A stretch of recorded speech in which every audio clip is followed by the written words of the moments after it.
है तो फिर पीडीएफ वहां पर है, खुद से भी पढ़ सकते हो। नहीं नहीं, पेशेंस है। है ना, तो हर चीज़ में टाइम लगता है अब। है ना, हर मैगजीन अभी आने लगेगी, हर मैगजीन का रिक्वेस्ट में अभी, है ना, हाँ इमीडिएटली। वही। पहले मैं अपना जो कर रहा हूँ वो करवाऊंगा, फिर उसको देखूंगा। ओके, स्टार्ट करा जाए। Not many people will come today, सब लोग म्यूट रहना। Okay, so hello everyone. One of the major issues you all are facing is about the low marks in prelims test series. ठीक है, बहुत लोगों ने मैसेज किया कि सर प्रीलिम्स टेस्ट सीरीज में कम मार्क्स आ रहे हैं। तो मैं यहाँ पर एक सेशन लेके ये चीज़ समझाना चाह रहा हूँ कि प्रीलिम्स में कैसे हमको माइंडसेट रखना है with respect to test series. Test series का सिर्फ ये मतलब नहीं होता कि हमारे कितने नंबर आए, रेदर टेस्ट सीरीज का एक ब्रॉडर अंडरस्टैंडिंग रखना चाहिए हमको कि इससे हमको क्या क्या चीज़ें सीखनी है और क्या क्या चीज़ों में हमको हेल्प कर सकता है। ठीक है, सो टेस्ट सीरीज सिंपल सा फंडा क्या है कि आप एग्जाम जा रहे हो देने के लिए, उससे पहले आप खूब सारे टेस्ट दे रहे हो। और टेस्ट देने का मतलब ये नहीं है कि आप रैंडमली कोई, मैं इस अभी जो भी एक्सप्लेन करूंगा ये उससे रिलेटेड नहीं है कि आप कोई भी टेस्ट लेके बैठ गए और 4-5 क्वेश्चन देखा फिर ब्रेक ले लिया फिर 4-5 क्वेश्चन देखा। वो टेस्ट सीरीज अटेम्प्ट करने की मैं बात यहाँ नहीं कर रहा हूँ। यहाँ पर बात हो रही है सिर्फ जो प्रॉपर 2 घंटे के टाइमिंग में आप बैठ के एकदम सीरियसनेस के साथ जैसे एग्जाम देते हो, वो कंडीशन में जो आप टेस्ट दोगे, उस चीज़ के लिए हम यहाँ पर डिस्कशन कर रहे हैं आज। सो टेस्ट सीरीज का बेसिकली 4-5 बेनिफिट होता है। सबसे पहली बात तो क्या होती है, identification of your weak areas. अब लेट्स से कि आपको हिस्ट्री का सेक्शनल टेस्ट आप दे रहे हो, है ना, हिस्ट्री का दे रहे हो, पॉलिटिकल दे रहे हो, एनी सब्जेक्ट यू टेक ना, I am taking a subject history. So इसमें भी अगर आप मॉडर्न हिस्ट्री का टेस्ट दे रहे हो लेट से, है ना, तो मॉडर्न हिस्ट्री में भी अगर आप टेस्ट दे रहे हो और उसमें आपको अगर दिख रहा है कि मेरा weak area let's say European का एडवेंट है, तो you should identify that area कि ये मेरा वीक एरिया है फ्रॉम द टेस्ट।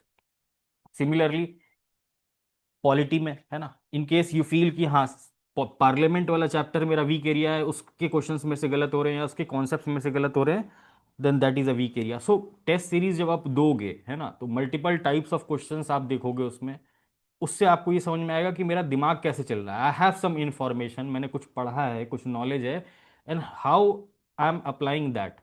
एक चीज वो समझ में आएगी वीक एरिया के टर्म में ना, कि इस पर्टिकुलर सब्जेक्ट में, हिस्ट्री में भी, this particular section is my weakest area, इसको मैं दोबारा रिवाइज करूंगा या इस पे जब रिवाइज करूंगा तो मैं फोकस ज्यादा करूंगा।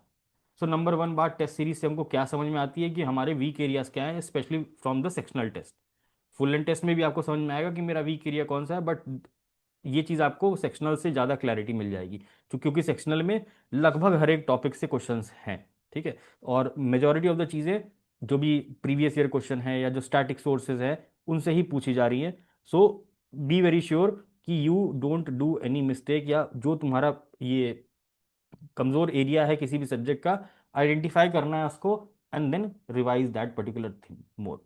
सो टेस्ट में अगर कम नंबर आ रहे हैं because of this weak area, कि है ना मेरे को ये चीज़ नहीं याद आ रही है या ये रिकॉल नहीं हो रहा है, तो देन यू नोट दैट, है ना, अभी मैं बताऊंगा ना through this particular sheet, I will tell you कि कैसे अपना यहाँ पर सेल्फ एनालिसिस करना है हर टेस्ट के बाद। सो नंबर वन ये हो गया। Number two, test of knowledge. Of course, है ना, आपने अभी सब्जेक्ट पढ़ा, सारी चीजें पढ़ ली, पीवाई क्यू कर लिया, घटना चक्र कर लिया, सब कुछ कर लिया, now it your knowledge is being tested there. So ये तो सबको पता ही है ना, knowledge testing, nothing important here. Paper attempting strategy very very important, है ना। अगर अगर आप रैंडमली कोई भी, अगर मैं सिंपल सी बात कहूँ कि अगर ये क्वेश्चन पेपर है कहीं से मैंने उठा लिया और मैं रैंडमली इसको उठा के देख रहा हूँ देख रहा हूँ देख रहा हूँ, so this will not solve our purpose. ठीक है, क्वेश्चन देखने के हिसाब से सही है, आपको नॉलेज है, आप ऐसे फ्री टाइम में बैठ के क्वेश्चंस देख सकते हो, that is another thing, but ये जो पार्ट है ना, ये पेपर अटेम्प्टिंग स्ट्रैटेजी वाला पार्ट है, इसमें बहुत सारी चीजें कवर होती हैं, है ना। पेपर अटेम्प्टिंग स्ट्रैटेजी में क्या होता है कि आप पहले कौन सा क्वेश्चन अटेम्प्ट कर रहे हो, क्या आपने शुरू में पेपर मिलते साथ ही रिवाइज में एक बार पूरा पेपर ओवरव्यू लिया कि नहीं लिया, कौन से सेक्शन से स्टार्ट कर रहे हो, मोमेंटम कैसे बिल्ड हो रहा है आपका, these things are important in the paper attempting strategy. तो ये भी आपको अपने हिसाब से फिक्स करनी होगी। पेपर अटेम्प्टिंग स्ट्रैटेजी में ये भी आ जाता है कि ओएमआर कब भरना है ना, एक राउंड के बाद भरना है कि आखिरी में भरना है, सब एक साथ, है ना। These things are also very important, इसमें भी 2-3 मिस्टेक्स होती हैं सबसे। सो टेस्ट सीरीज के दौरान ही हम अपने स्ट्रेंथ वीकनेस के हिसाब से इस चीज को फिक्स कर लेंगे कि मेरे को पहला टेस्ट कैसे देना है, मतलब like I have to give this test.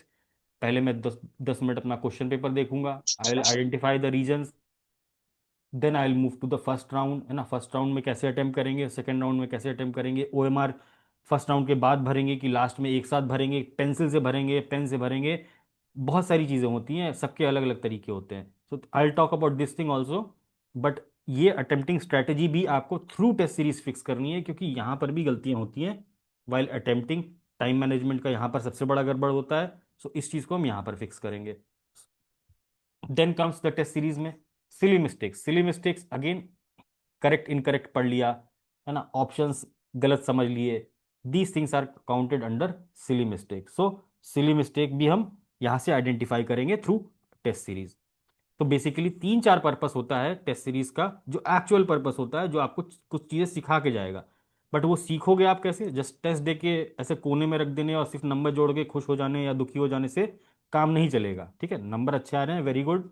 Number कम आ रहे हैं तो दुखी भी नहीं होना है, हमको बैठना है, एक एनालिसिस करना है, अपनी गलतियों को आइडेंटिफाई करना है, उस पर रिवाइज करना है, अपडेट करना है, जो भी चीज़ गलती मिल रही है उस चीज़ पे हमको काम करना है, फिर अगला टेस्ट देंगे और फिर will see the improvement definitely. ठीक है। सो ओवरऑल ये टेस्ट सीरीज के बारे में ओवरव्यू देना था मुझे, है ना। लेट्स सी कि अभी कैसे हम अप्रोच करेंगे किसी भी टेस्ट पेपर को, है ना। जस्ट सी कि जैसे आपको टेस्ट पेपर मिला, लेट्स से कि अभी आप कल टेस्ट देने जा रहे हो ना, प्रिंट आउट निकाल के रखा है ना, यू हैव सेट कि मैंने 1 घंटा समथिंग, जितना भी टाइम है मैं उतनी देर बैठूंगा टेस्ट देने के लिए। सिंपल सी बात, जैसे एक्चुअल एग्जाम कंडीशन में बैठते हैं हम। टेस्ट पेपर मिल गया आपको, अब ये रहा टेस्ट पेपर। लेट से मैं यहाँ पर स्टार्ट करता हूँ ना, अब ये टेस्ट पेपर मिल गया। अब यहाँ पर आप क्विकली ऊपर ऊपर से, है ना, सारे क्वेश्चंस को एक बार स्कैन कर लोगे जल्दी जल्दी, है ना, कि कौन सा सेक्शन कहाँ पर है। ये तो मैं अभी सेक्शनल टेस्ट की बात बता रहा हूँ, यहाँ पर आप लोगों को पता है कि लास्ट में ही करंट अफेयर्स का 20 क्वेश्चन है, बट एक्चुअल एग्जाम में ये ऊपर नीचे सेक्शंस हो सकते हैं। तो आपको एक ब्रीफली ओवरव्यू मिल जाएगा कि कौन सा सेक्शन कहाँ पर है। फुल लेंथ टेस्ट में लेट से कि आपका हिस्ट्री स्ट्रॉन्ग एरिया, आपका पॉलिटी स्ट्रॉन्ग एरिया है, तो मैं बोल रहा हूँ कि अगर आप अपना पेपर हिस्ट्री से या पॉलिटी से स्टार्ट करो, अगर आपको ऐसा दिख रहा है कि ये चंक क्वेश्चन नंबर 50 से शुरू हो रहा है, हिस्ट्री के क्वेश्चन क्वेश्चन नंबर 50 से शुरू हो रहे हैं आपके फुल लेंथ में या एक्चुअल एग्जाम में, तो आप क्या करोगे, और आपका हिस्ट्री स्ट्रॉन्ग एरिया भी है, तो आप क्या करोगे, हिस्ट्री से स्टार्ट करने की कोशिश करोगे, ताकि शुरू का जो 15-20 मिनट हो वो आपको इतना कॉन्फिडेंस दिला दे कि आप आगे का टाइम भी बहुत अच्छे से निकाल लो, या उसी कॉन्फिडेंस लेवल में आप 5-7-10 क्वेश्चन और एक्स्ट्रा निकाल सकते हो सही सही। और ये साइकोलॉजिकल होता है, once you will start doing this you will realise it, है ना। सबसे पहली बात हमको क्या करनी है, अपने पेपर को स्कैन करना है 5 मिनट के अंदर, है ना। जैसे पेपर मिला, सील खोला, आगे पीछे स्कैन किया, देखा क्वेश्चन कहाँ पर है, किस लेवल का है, एक अंडरस्टैंडिंग लग जाती है। देखो 69 का पेपर अलग था, 70 का पेपर अलग था, तो एक बार अगर हम स्कैन कर लें तो हमको समझ में आ जाएगा कि कौन सा सेक्शन कहाँ पर है, हिस्ट्री कहाँ पर है, इकोनॉमी कहाँ पर है, कितने बड़े बड़े स्टेटमेंट के क्वेश्चन है, किस लेवल का वन लाइनर है, किस लेवल का करंट अफेयर्स है, ऊपर ऊपर से आपको समझ में आ जाएगा। तो you will get some idea, some picture कि हाँ भाई अभी किस लेवल का पेपर है। Once that is done, approach क्या रखना है, दो अप्रोच रखते हैं लोग, है ना। There are two approaches.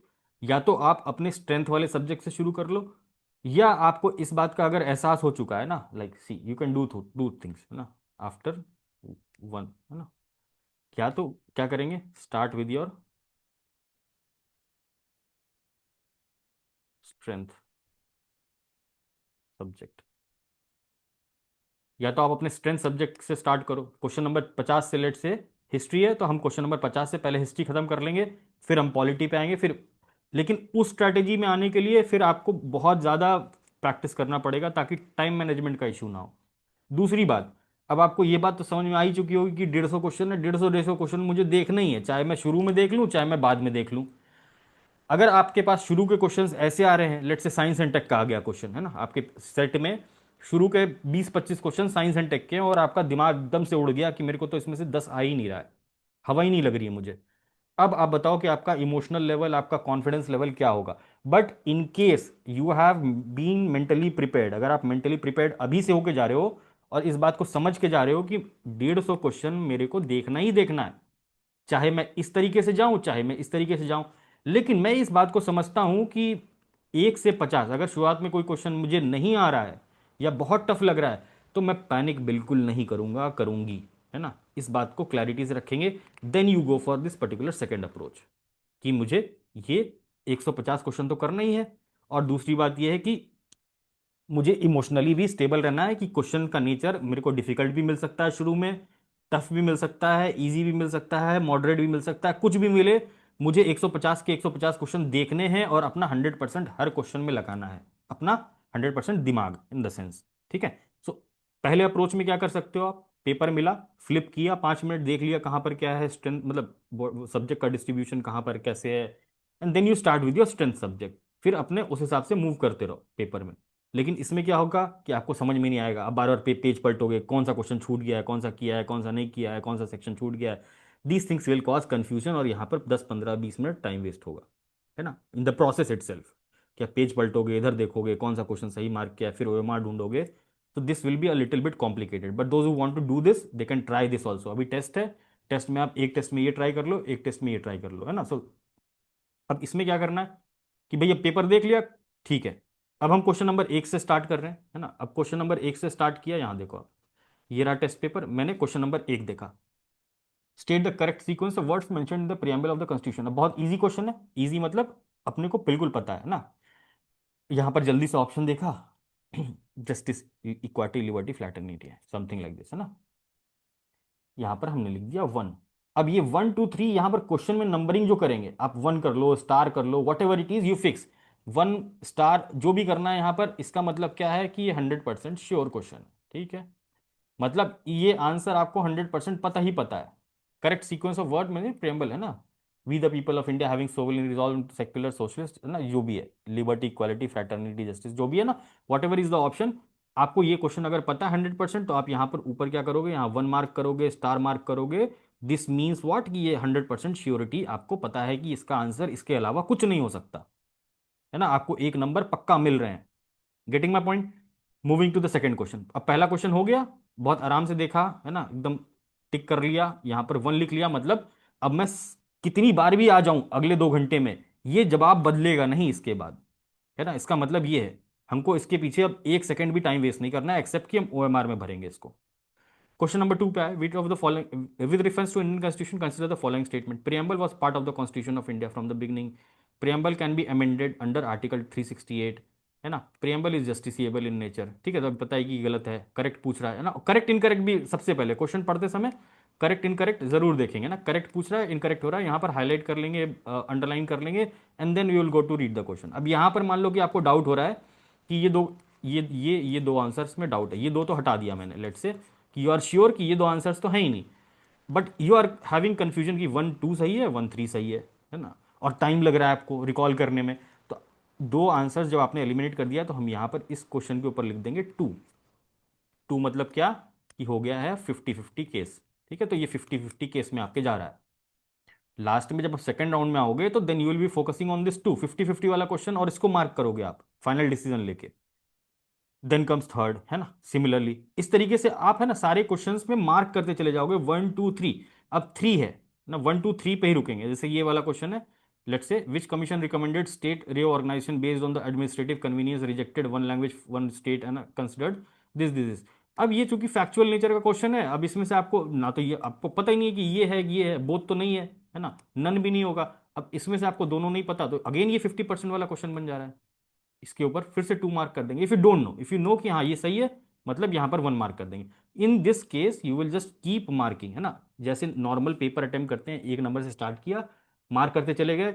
अगर लेट से 6 नंबर क्वेश्चन, ये आपको नहीं पता है, बिल्कुल नहीं पता है, एकदम लग रहा है कि कुछ भी आइडिया नहीं, करेंगे गलत होगा, तो यहां पर सीधा इसको यहीं पे क्रॉस करेंगे कि मुझे ये अटेम्प्ट ही नहीं करना है, एनी इन एनी केस, कोई आइडिया ही नहीं तो आप कैसे अटेम्प्ट कर दोगे।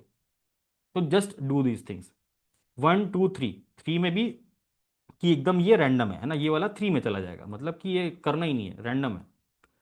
सो similarly you will try to solve each and every question, है ना, सिमिलर ऐसे पहले राउंड में हम ट्राई करेंगे कि 1 घंटे में, है ना, 1 घंटे में हम ये लेवल रीच कर जाएं कि मेरा पूरा 150 का 150 क्वेश्चन देखा हो गया। और टारगेट ये है कि पहले राउंड में हम 100% वाले क्वेश्चंस को निकाल लें।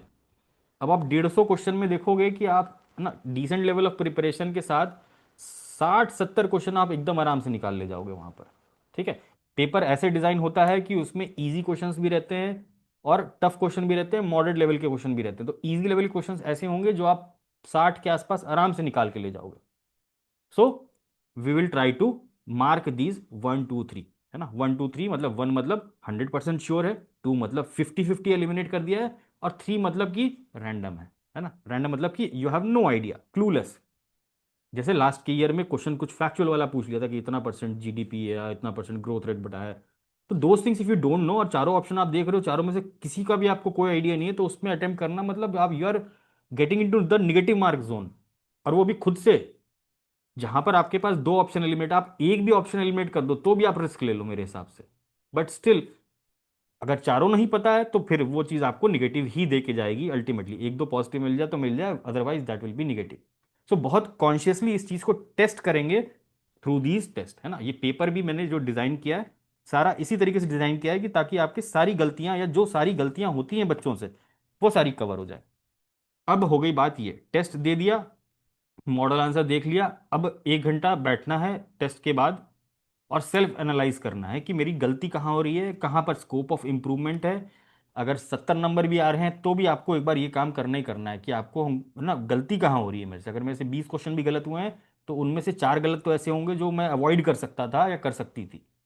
उस चीज को हमको करेक्ट करना है, ऑब्वियस अपने आप स्कोर पुश होगा। तो जैसे हमने टेस्ट 1 दिया है ना, जैसे मान लो टेस्ट 1 दिया, यहाँ सब्जेक्ट लिख लो पॉलिटी। ठीक है, जो भी लिखना है, मेरा टेस्ट दे रहे हो, दूसरे का टेस्ट दे रहे हो, कोई भी टेस्ट दे रहे हो, जस्ट सी। अब 100% क्वेश्चन जो मैंने यहाँ पर मार्क करवाए थे, ये 100% क्वेश्चन जो है ना 1 वाले, जिनमें आपको सब कुछ पता है, यहाँ पर अब आप कैलकुलेट करोगे। ये पोस्ट टेस्ट एनालिसिस है, तो यहाँ पर आपको क्या करना है, अपना लिख लिया अटेम्प्टेड। जैसे 100 क्वेश्चन था इसमें, तो हमने लिख लिया कि भैया 30 क्वेश्चन हमने 100% श्योर वाले अटेम्प्ट किए, मतलब जिसपे मैंने 1 मार्क किया था। इसमें से सही कितना निकला, लेट से 25 सही निकला, 5 गलत निकला। सिमिलरली 50-50 नॉलेज वाले हमने क्वेश्चन कितने किए थे, लेट से ये भी हमने 40 के आसपास कर लिए, क्योंकि ये ज्यादा होगा, तो हमने 40 क्वेश्चन ये वाले किए। इसमें से कितने मेरे सही गए, अब ये चीज आपके काम की है। ये तो काम की है ही है कि यहां पर देखना है कि मैंने वहां पर 100% श्योर ट्राई, मतलब वहां पर मेरा दिमाग कह रहा था कि यही आंसर होगा, बट स्टिल मैंने 5 क्वेश्चन गलत किए, तो 5 क्वेश्चन क्यों गलत हुए। सेकेंड इज, इस पे ज्यादा फोकस करेंगे। 50-50 वाला, यहाँ पर आपको लॉजिक, बहुत लोग ना कि दो ऑप्शन एलिमिनेट कर दिए, बट बाकी दो में कैसे करें, वो आपको डिसीजन मेकिंग वहीं पे करनी होगी ना। वो इंट्यूटिव आता है, वो लॉजिकली आता है, बट वही चीज़ हमको यहाँ टेस्ट करनी है कि अगर मैंने वैसे 40 क्वेश्चन अटेम्प्ट किए तो मेरे कितने सही हुए। लेट से मेरे 20 सही हुए, 20 गलत हुए। अब आप देखो यहाँ पर फिर भी आप पॉजिटिव में, ठीक है, if you calculate the score, you will be still in positive. 20 सही मतलब 20 मार्क्स आए, 20 निगेटिव मतलब 1/3 निगेटिव करके इसमें सब्सट्रैक्ट कर दो, then also you are around 15 marks positive. लेकिन हमको इसी स्कोर को बढ़ाना है, स्कोर को बढ़ाएंगे हम कट ऑफ आराम से क्लियर कर जाएंगे। यहां पर ये रॉन्ग क्यों हुआ, अब ये आपको आइडेंटिफाई करना है कि why this is getting wrong. तो ये 20 क्वेश्चन में से रॉन्ग क्यों हुआ, है ना, आपके दिमाग में क्या चला, है ना, और एक्चुअल में आंसर क्या था। So just fulfil that gap, है ना, वो उस गैप को समझने की कोशिश करेंगे कि वो मिसिंग लिंक कहां पर है। Either that missing link will be in conceptual clarity, है ना, फैक्चुअल इंफॉर्मेशन होगा, ठीक है। इधर ये 20 क्वेश्चन गलत होंगे क्योंकि कॉन्सेप्चुअल क्लैरिटी आपकी नहीं होगी और वहां आप कंफ्यूज हो रहे होगे, या तो वो फैक्चुअल इंफॉर्मेशन होगा जिस पे आपका कोई कमांड नहीं है। तो अगर ऐसा फैक्चुअल इंफॉर्मेशन जिस पे आपका कोई कमांड नहीं है, देन इसके लिए हमको टेंशन लेने की जरूरत नहीं है। अगर यहाँ लगता है इस टाइप के क्वेश्चन में कि हाँ किसी सेक्शन में या किसी टॉपिक में मेरे को और कंसेप्चुअली क्लियर होना चाहिए, so just do that thing जब अगले राउंड ऑफ रिविजन करेंगे हिस्ट्री का या पॉलिटी का, whichever subject you are giving. Similarly pure guess, अगर आपने लेके प्योर गेस मार दिया, मतलब कि कुछ पता होता नहीं है, सिंपल सा गेस मार दिया, यहां पर भी हमने 30 क्वेश्चन कर दिए, है ना, 40, 30, 70 और ये 30, है ना, 100 क्वेश्चन हो गए। यहाँ 30 क्वेश्चन कर दिया, अब इसमें आपके सही कितने हुए, गलत हुए, यहाँ पर आप देखोगे मान लो 25 गलत हुए, 5 सही हुए, है ना, सॉरी, हाँ सॉरी, 5 सही हुए, 25 गलत हुए। प्योर गेस, है ना। बहुत बच्चे या बहुत आप लोगों में से भी लास्ट ईयर भी यही काम करके आए हो कि ना नहीं आता, किसी ने बोला है कि 130 140 क्वेश्चन अटेम्प्ट करोगे, इसके अलावा कोई उपाय नहीं है। तो आप ये चीज अभी से टेस्ट करो। अगर आपको लगता है कि आपको 140 क्वेश्चन अटेम्प्ट करना है, एक 150 का 150 अटेम्प्ट करना है ना, किसी टॉपर ने कह दिया या किसी ने बोल दिया है, तो ये चीज अभी आप टेस्ट करके देखो कि आपको क्या सूट कर रहा है, क्या आपका वो रेंज है, क्या आप उसका रिस्क टेकिंग एबिलिटी है, क्या आपकी उतनी, आपका नॉलेज लेवल उतना है क्या कि आप उतना एक्सटेंड कर सको। अगर आपने यहाँ पर 30 क्वेश्चन अटेम्प्ट किया, 5 सही है, 25 गलत है, आप सोचो कि आपका निगेटिव कितना जा रहा है यहाँ पर। तो this is a wasteful thing. So just have to do what, एक अपना हर टेस्ट का एनालिसिस हम इस तरीके से करेंगे एंड देन यहाँ पर आप टोटल राइट रॉन्ग क्या है और टोटल मार्क्स कितने आए, सेल्फ एनालिसिस। अब यहाँ पर छोटा सा स्पेस है सेल्फ एनालिसिस का, बट है ना, इस चीज़ को आप अलग से अपने एक शीट में कर सकते हो। हर टेस्ट का ये सेल्फ एनालिसिस अपना एक अलग से शीट लेंगे A4, और उसमें लिखेंगे कि ये मेरी 20 क्वेश्चन गलत हुए तो ये क्यों गलत हुए, है ना, ये सब जो मैं यहाँ लिख रहा हूँ कॉन्सेप्चुअल क्लैरिटी की वजह से गलत हुआ, कि मैंने गलत पढ़ लिया, कि मैंने गलत अटेम्प्ट कर लिया OMR में, है ना, what ever it is you just list किया ना, ये टेस्ट 1 का एनालिसिस है मेरा, गलतियां क्यों हुई, है ना, 1 2 3 4 5। अब नेक्स्ट टेस्ट में हम जब अटेम्प्ट करेंगे पेपर, तो हम इन गलतियों को अवॉइड करेंगे, या इन गलतियों पे काम कर चुके होंगे, 1 हफ्ता 10 दिन जो भी आप दोगे। तो this was about the self analysis, है ना, कैसे हम करेंगे यहाँ पर सेल्फ एनालिसिस। अब ये चीज़ आप है ना अपने हिसाब से भी कर सकते हो, इस चार्ट को आप मॉडिफाई भी कर सकते हो अपने हिसाब से। बट ओवरऑल आइडिया क्या है कि जो हमारा टेस्ट है, या जिस जो हमारे क्वेश्चंस हैं, उनमें 2 3 तरीके की बातें रहती है ना, कि एक तो आपको भाई या तो पता है या तो नहीं पता है। नहीं पता है तो उसमें से आपको हो सकता है कि 2 ऑप्शन नहीं पता है ना, 3 ऑप्शन नहीं पता है। तो उस हिसाब से हमने यहाँ पर इसको डिवाइड कर दिया है कि 100% श्योरिटी के क्वेश्चंस हैं।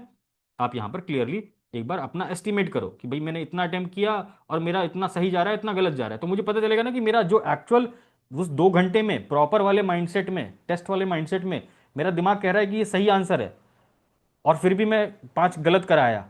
तो उसका कारण क्या है, क्या मैंने वहां पर ओवर थिंक कर लिया, क्या मैंने गलत पढ़ लिया, मतलब what ever it is a mistake, ये रॉन्ग आपको 100% श्योर वाले में पता चल जाएगा।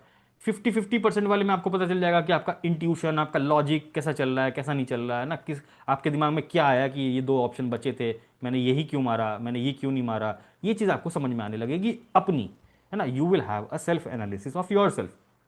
सो सिमिलरली यहाँ पर एक सेल्फ एनालिसिस लास्ट में, जब आप यहाँ पर सारी अपनी आइडेंटिफाई कर लो राइट रॉन्ग ये सब चीज़ें, दिस विल टेक टाइम, है ना, घंटा 1.5 घंटा लगेगा, but this will give you मतलब output, you will get an output in the form of increase marks, increase understanding about yourself, है ना, खुद के बारे में भी आप बेहतर समझ पाओगे कि मेरा अटेम्प्टिंग स्ट्रैटेजी क्या है, मेरा स्ट्रेंथ क्या है, मेरा वीकनेस क्या है। You will get to know each and everything. So this was all about this self analysis table. और टेस्ट सीरीज में लो मार्क्स इसलिए आ रहे हैं क्योंकि जो हमारा अटेम्प्टिंग स्ट्रैटेजी है या तो वो गलत होगा, या तो हमारा नॉलेज वीक होगा। अगर नॉलेज वीक है तो हम पहले नॉलेज पे काम करेंगे, नॉलेज पे हम काम ऑफ कोर्स कर ही रहे हैं ना, every one of you is getting time to revise things and then give test. तो सिर्फ ऐसा रैंडमली टेस्ट नहीं देंगे, और आई थिंक डोंट थिंक कि आप में से कोई दे भी रहा होगा इस तरीके से। पहले हम एक बार रिवाइज कर लेंगे, वॉट एवर लेवल है ना, जो भी लेवल पे आप रिवाइज कर रहे हो आप रिवाइज कर लो, and then you start giving the particular test of that particular subject. और जब full length will start in August, तो वो सारी चीज़ें तो लाइव होंगी, उसका तो अलग तरीके से हम लोग एनालाइज करवाएंगे। तो that won't be a problem. अभी के लिए किसी को कोई डाउट है तो प्लीज आस्क।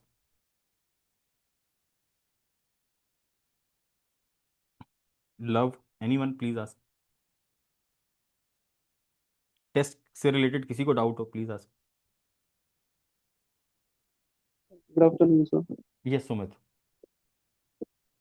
डाउट ये था ना कि when I am giving the test, hmm. तो सर सारे टॉपिक्स फ्रेश होते हैं माइंड में। लेट्स हम्म जस्ट से कि मैंने मॉडर्न हिस्ट्री का टेस्ट दिया, हम्म तो आपको मैंने 1-to-1 सेशन में बताया था that I have not prepared notes for prelims for hmm polity and spectrum, दोनों हम्म की किताब हम्म से। हम्म हम्म तो सर जब मैं रिवाइज करता हूँ तब तो सारे फैक्ट्स आते हैं मुझे, सब हम्म कुछ क्लियर है, हम्म मार्क्स भी आ जा रहे हैं। Hmm but now that a month have passed, hmm 20-30 days, तो हम्म ऐसा लग रहा है I have forgot all the things. पर जब मैं अब रिवाइज करने जाऊंगा ना सर, तो सेम अमाउंट ऑफ टाइम लगेगा।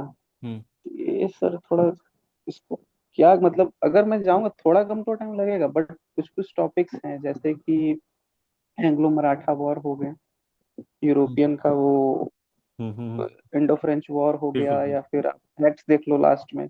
ये सब आई हम्म। कीप फॉरगेटिंग, कितनी बार भी मैं पढूं। या फिर जेवीपी कमिटी पॉलिटी का वो जो चैप्टर हो गया स्टेट हम्म, फॉर्मेशन वाला, ठीक है लैंग्वेज, ये सब ठीक है आई कीप फॉरगेटिंग सर। ठीक है ठीक है। तो इसका क्या करूं, मैं समझ अच्छा नहीं आ रहा, हाँ इसका हाँ हाँ हाँ अलग ठीक से है, मैं नोट्स बना बिल्कुल के समझ रख गया, लूं ये मैं। तुम्हारी प्रॉब्लम नहीं है। देखो जब मैं भी कर रहा था ना, तो मेरी भी यही प्रॉब्लम थी।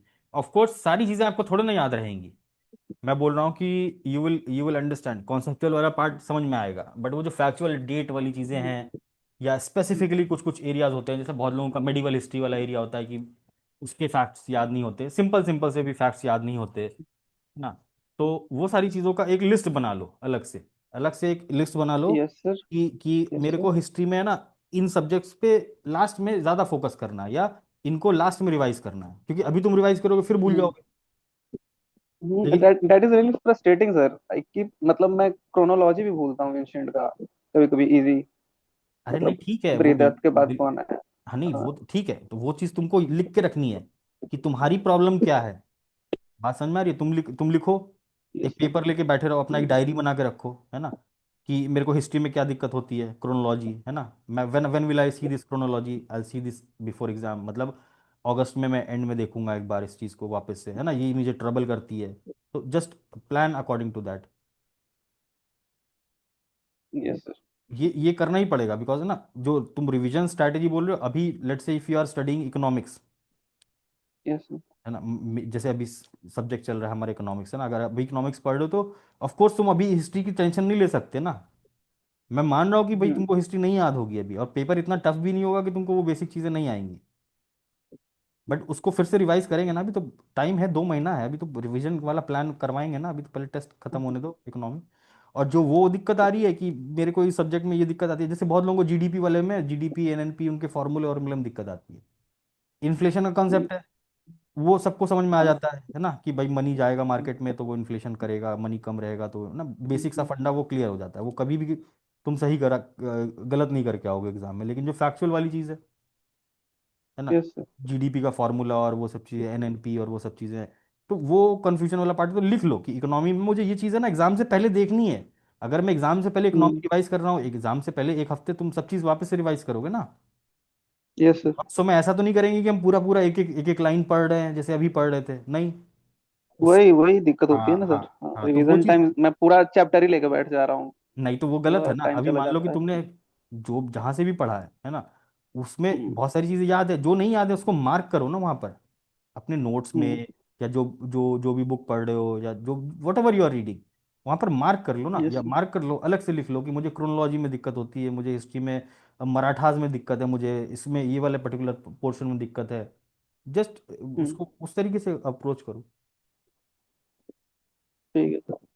एक चीज और सर, मिस्टेक हो गया मेरे से, ध्यान नहीं आया, जो आपने बोला था ना हिस्ट्री पूर्वावलोकन वो बनाने का नोट्स घटना हम्म चक्र से, हम्म। तो मेरे पास सर पुराना वाला 21 वाला हिस्ट्री का था, नहीं तो वो ग्रुप मैंने में उसी डाला से हुआ है ना, सारा नोट्स बना। वो ग्रुप में है। हाँ, हाँ।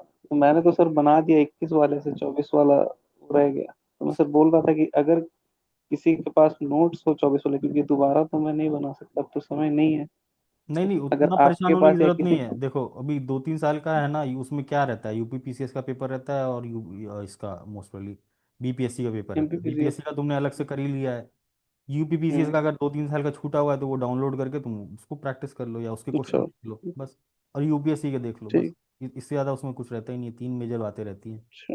यूपी बिहार और ठीक है यूपीएससी, सर। है ना। ये ओपी और ठीक है सर। Thank you sir. ठीक, आफ्टर एनालाइजिंग टेस्ट रिवीजन करने के बाद सेम टेस्ट अटेम्प्ट करना है सर, या दूसरा दूसरा भी कर सकते हो लव, है ना, सेम टेस्ट को भी देख सकते हो, दूसरा भी कर सकते हो, कोई इशू नहीं है उसमें। अच्छा सर, एक चीज और था कि कितना मार्क्स मतलब अच्छा होगा, मतलब कितना आ रहा मुझे है तो हाँ ये समझेंगे कि मार्क्स का, पकड़ हो हाँ गया। हाँ हाँ, मेरे को चाहिए कि तुम्हारे हर टेस्ट में 60% नंबर आने चाहिए एटलीस्ट। सर एक क्यों? सजेशन था और रिक्वेस्ट भी था कि अगर अगर ग्रुप में डाल दें किसी भी टेस्ट के बाद कि कितने रेंज में आपका मार्क्स आ रहा है, वो वोटिंग टाइप, 60 to 70, 80 to 90, तो उसको पता नहीं चल नहीं, जाएगा ना किसका सुमित कितना आ सुमित रहा है, वही तो आइडिया वही लग वही जाएगा। चीज तो मैं तुम्हारा, यही यही चीज तो मैं एक्सप्लेन करना चाह रहा हूँ, कि तुमको नंबर के पीछे भागना ही नहीं है, मेरी चाहत है या मेरा टारगेट है कि तुम्हारे 60% हम्म। नंबर किसी भी टेस्ट में आने चाहिए। अगर तुम पढ़ के दे रहे हो और फर्स्ट टाइमर हम्म। नहीं हो तो तुम्हारे किसी भी टेस्ट में 60% नंबर आने चाहिए। अगर वो 60% नहीं आ रहे हम्म। हैं तो जो दिक्कत है वो अपन ऐसे एनालाइज करेंगे। 60% क्यों मैं बोल रहा हूँ, नंबर तो सर, हाँ सर। 60% के ऊपर किसी का 95 नंबर आ गया, किसी का 80 नंबर आ रहा है, तो भाई तुम उससे अपने आप को कंपेयर क्यों करना चाह रहे हो। बात समझ में आ रही है? मेरा यस सर। टारगेट है कि तुम्हारा कट ऑफ निकले ना, कट ऑफ के लिए तुमको 60-65% नंबर लाने जरूरी है किसी भी टेस्ट में, any test, any test any exam, हर का cut off got it sir, sixty got it. Percent से ज़्यादा नहीं जाता है, 60-65% मान लो, 70 मान लो, 15 6 90, हाँ सर है ना। 90 ही है। तो अगर तुमने ये पॉलिटी टेस्ट 1 दिया, तुम्हारे नंबर आए कितने, 55 नंबर, है ना, अब तुमको हम्म। टेंशन लेनी है कि मेरे को वो 70 तक कैसे लेके जाना है, 70 तक ले जाने में क्या गड़बड़, तुम्हारा टारगेट ये है। तुम्हारा टारगेट ये नहीं है कि इसके कितने नंबर आए, अभिषेक के कितने नंबर आए, अंजलि कितने नंबर आए, श्रुति कितने नंबर आए। भाई क्या पता ये चीटिंग करके दे रहे हो। बात समझ में आई? क्या पता उन्होंने चीटिंग ठीक है करके सर। किया हो पोर्टल पे देख के, जब पोर्टल में रैंक आ रही थी तब। तुमको अपने बारे में फोकस करना है, तुमको सीधी सी बात फोकस करना है कि मेरे को 70% नंबर, 65%, मतलब 60% से ऊपर लेके आना है सेक्शनल्स में। कैसे करना है वो देखना है। और कम आ रहे हैं तो घबराना भी नहीं है, ठीक है। हम्म। मुझे चाहिए कि ठीक है सर। तुम्हारा अल्टीमेटली 60% नंबर हर टेस्ट में आने लग जाए। उस दिन के बाद तुम्हारा प्री कोई नहीं रोक सकता, ये मेरी गारंटी है। क्योंकि पेपर ठीक ऐसे है सर। डिजाइन होता है ना, ये बात समझना। हम्म। मतलब डरना क्यों है टेस्ट देने में, डर क्यों लगना है? डरना नहीं है, मजे मजे मजे मजे में करो। मजे मजे में क्या, एंजॉय करके करो। डर के करोगे ना, डर से ऐसे ही तुम्हारा परफॉर्मेंस खत्म हो जाएगा। किसी भी चीज से डरना नहीं होता है। कोई कोई उस कोई टेस्ट में कम नंबर आ जाएगा या कुछ हो जाएगा तो कोई तुम्हारा कुछ बिगाड़ लेगा क्या, ये बताओ? कुछ नहीं होगा, है ना। फालतू में डरना थोड़े ना होता है, समझदारी के साथ करना है। अभी तो फिर यहाँ पर तुम प्री में इतना हड़बड़ा रहे हो, मेंस में भी तो हालत खराब होने लग जाएगी फिर ऐसे डरोगे तो। वहां तो रोज लिखवाएंगे, और लिखना is a very difficult task. तो पूरा मेंटल गेम है। तो घबराना नहीं है, समझदारी के साथ काम लेना है ना। सुमित, समझ में आई बात? स्कोर की, नंबर की। यस सर, अभिषेक, समझ गया मैं। अभिषेक अंशुल, तुम दोनों की भी नंबर वाली बड़ा बड़ा इशू हो रहा था ना। नंबर वाला समझो गेम क्या है। हमको किसी भी पेपर में 60% नंबर से ऊपर आ रहा है तो that means you are good. आसपास, मतलब 55-60 भी आ रहा है अभी के पहले पहले टेस्ट में, दैट इज गुड। अभी जब आगे और भी जगह के टेस्ट वेस्ट तुम लोग करोगे, है ना, तो जस्ट इंश्योर कि, एक तो ये इंश्योर करना है कि हम प्रॉपर एग्जाम के तरीके से बैठ के दें। ये नहीं कि ना घूमते टहलते दे रहे हैं कि अभी आधा घंटा बैठ गए, फिर चाय पीने निकल गए, फिर आके फिर अटेम्प्ट कर रहे हैं। उसको काउंट नहीं करूंगा मैं टेस्ट सीरीज में या तुम्हारा प्रैक्टिस में। वो प्रैक्टिस है, चलो क्वेश्चंस देख रहे हो वो अलग बात है, कि तुमने बैठा और कुछ डिस्कस कर लिया, वो चीज़ अलग है। बट जो प्रॉपर बैठ के देना है वो चीज़ तुम ऐसा ट्राई करो कि हफ्ते में 2 टेस्ट दे दिया, है ना, ऐसे बिल्कुल फिक्स करके कि मुझे ये 10 बजे बैठना है, और 10 से 12 या 1 जो भी टाइम है टेस्ट का, वो देना है, and then I have to analyse. हफ्ते में अभी से 2 करने लग गए तो दैट विल बी गुड। बाकी इधर उधर का ऊपर नीचे देखना है, घुमा घुमा के टेस्ट, तो वो देख सकते हो क्वेश्चन कैसा है क्या नहीं है ऐसा। That is a different thing. ये एक्चुअल एग्जाम लाइक कंडीशन में बैठ के फिर हमको बहुत सारी चीज़ें पता चलती हैं, तो मैंने अभी डिस्कस किया। क्लियर है अभिषेक?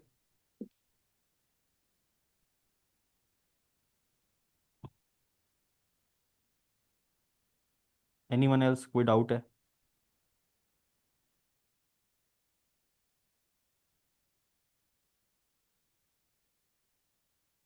ठीक है, क्लोज करें। और कोई डाउट हो तो please ask, otherwise will close.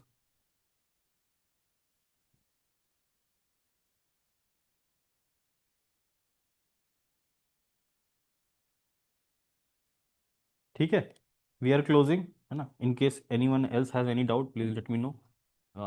ये